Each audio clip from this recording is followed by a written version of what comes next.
ज्योति, ज़रा 2,000 रुपये देना, मैं शाम को आकर वापस दे दूंगा। क्या बात है, जेब में पैसे नहीं है क्या?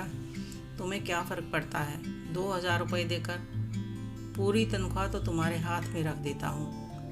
आपको क्या लगता है कि मेरे पास बहुत से पैसे बच जाते हैं? यह लीजिए 2,000। ज्योति और रजत की रसोई में खड़े हुए बात कर रहे थे और बाहर खड़ी माँ सरिता जी सुन रही थी।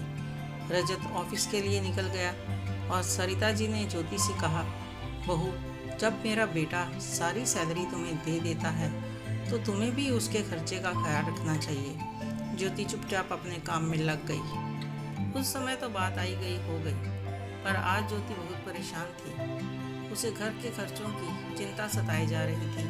आमदनी वही थी, पर खर्चे दिन ब दिन बढ़ते जा रहे थे।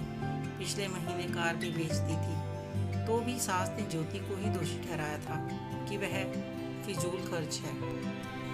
रजत की 2 बहनें भी थी, दोनों अपने अपने घर में खुश थी।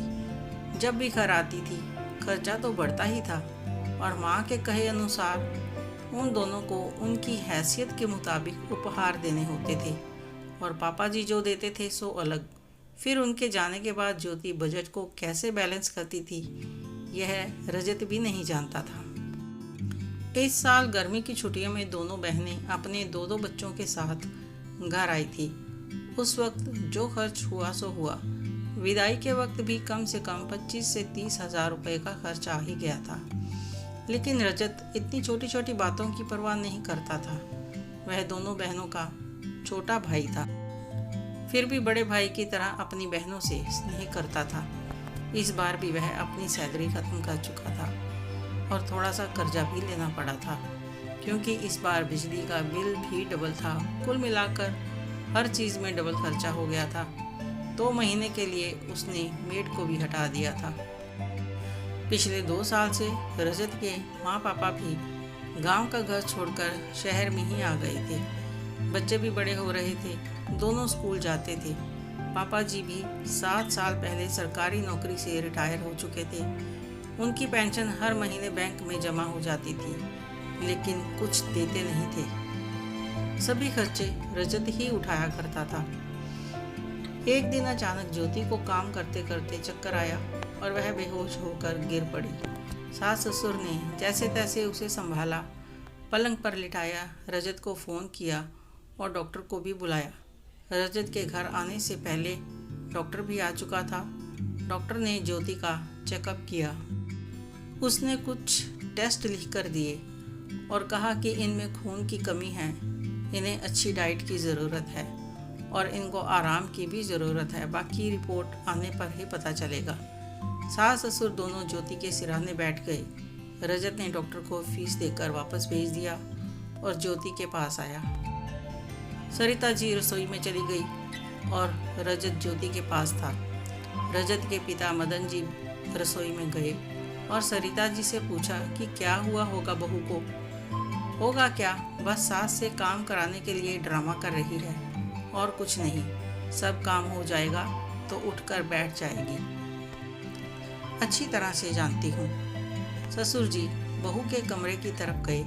आवाज़ सुनकर वो वहीं रुक गए थे। रजत ज्योति से कह रहा था कि तुम अपना ध्यान क्यों नहीं रखती?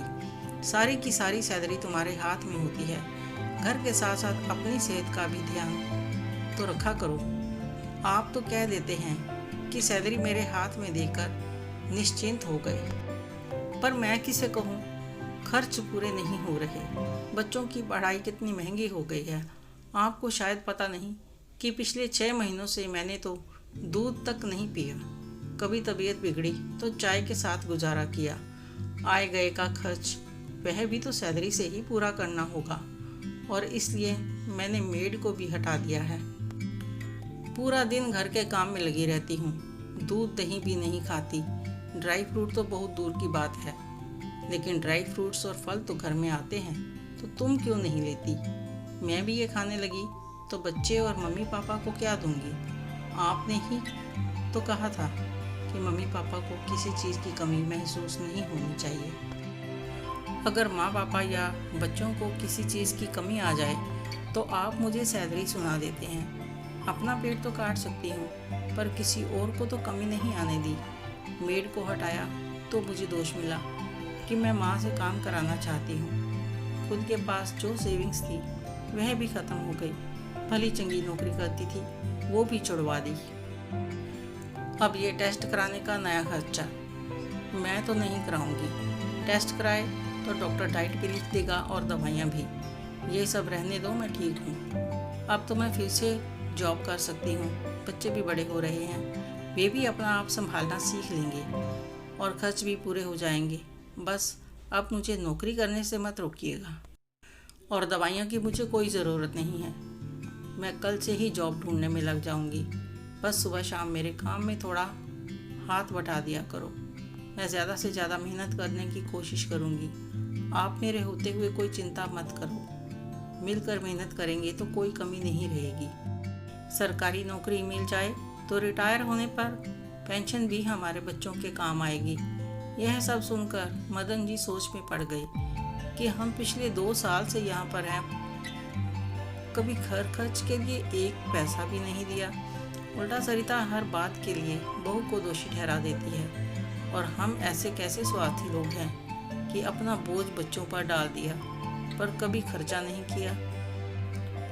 अपनी पेंशन तो बैंक में जमा कर रहे हैं। गांव के घर और दुकान का किराया आता है, वह भी बैंक में जाता है। कभी बेटे को पूछा ही नहीं कि उसे भी किसी चीज़ की ज़रूरत हो सकती है। उसी समय उन्होंने फैसला लिया और उसी समय वे बैंक गए और 1 लाख रुपए निकाल कर लाए और ज्योति के हाथ में देते हुए कहा, बेटा ये पैसे रख लो, घर खर्च में काम आएंगे।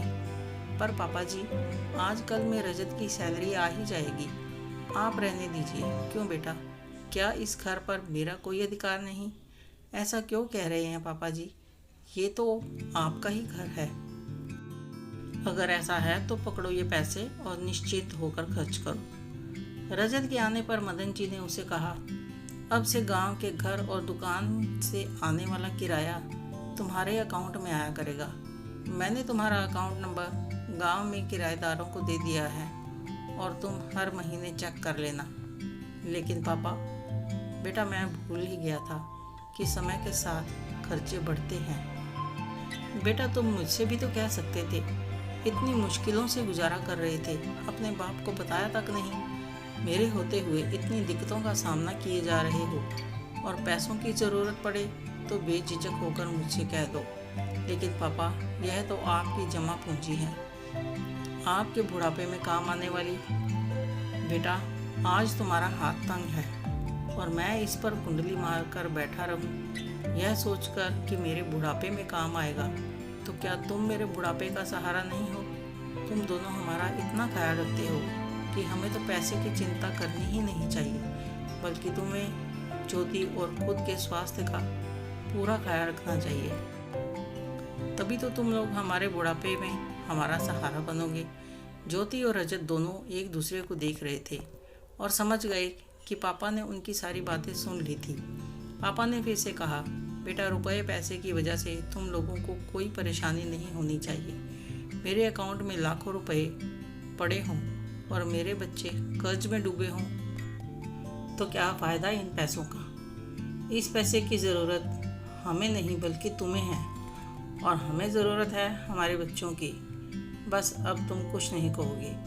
वैसे जो भी है सब तुम्हारा ही तो है, तो तुम अभी से अपना सब कुछ संभालो और मुझे मुक्त करो। क्या पिता ने अपना सब कुछ अपने बेटे को देकर सही किया? कमेंट करके अपनी राय ज़रूर दें। यदि ये कहानी आपको अच्छी लगी हो तो लाइक करें, शेयर करें और ऐसी ही और अच्छी और रोचक कहानियों के लिए सब्सक्राइब ज़रूर करें। धन्यवाद।